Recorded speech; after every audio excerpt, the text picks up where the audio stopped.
I'm TV6 meteorologist Eric DeBroca, and this is your weather on demand. I certainly hope you are enjoying the break from the heat, as I really am, especially at nighttime for sleeping purposes.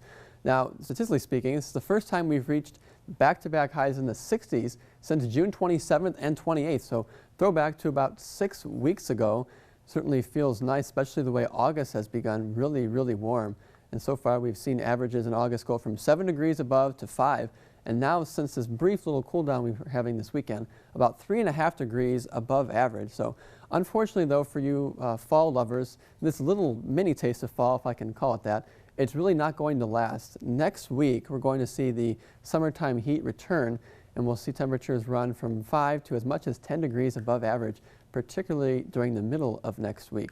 Well, here's where our highs topped out today, and much cooler than what we've been used to the month of August. Really don't even fit in with the way this month has panned out. Pair of 67s in Munising, and our official high at the National Weather Service was 67 degrees. Get the general idea that much cooler along Lake Superior shoreline. Houghton as well, 68. Heading inland though is where we saw the warmest spots, and Escanaba a good 10 degrees above that. 78 degrees was our high out that way. Middle 70s across Iron Mountain and low 70s in Ironwood. Well, the bigger picture here, the bigger story rather, is going to be the light winds, and so with all the low-level moisture that we've seen the last couple of days, that's going to be a huge deal as far as fog development, mainly across the central and the eastern portions of the UP. So just be aware of that, especially overnight Saturday and into Sunday morning as well. Plenty of moisture and rain showers all throughout the upper Midwest, and unfortunately, as is the case down south as well, all pretty much associated with the same stalled out frontal system that's in southern lower Michigan at the moment. And of course that extends all the way to where the tragedy is setting up in Louisiana. Well, we're dealing with a different weather picture here, but one that's still offering us some spotty showers as we've seen throughout the day on Saturday, and we'll do so again on Sunday. The big difference will be we will see a little bit more sunshine on Sunday. These are dew points. Detroit, 71 degree dew point. That's what we get in the Amazon jungle, feeling very sultry. It's where you step outside and you instantly start sweating.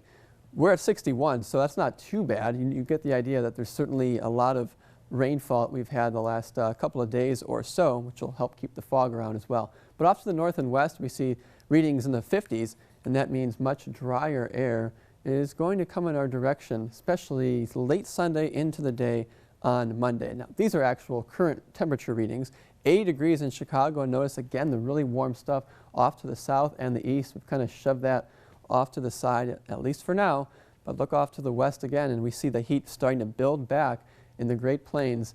And yep, that's where the 5 to 10 degrees above average for next week is going to come into play.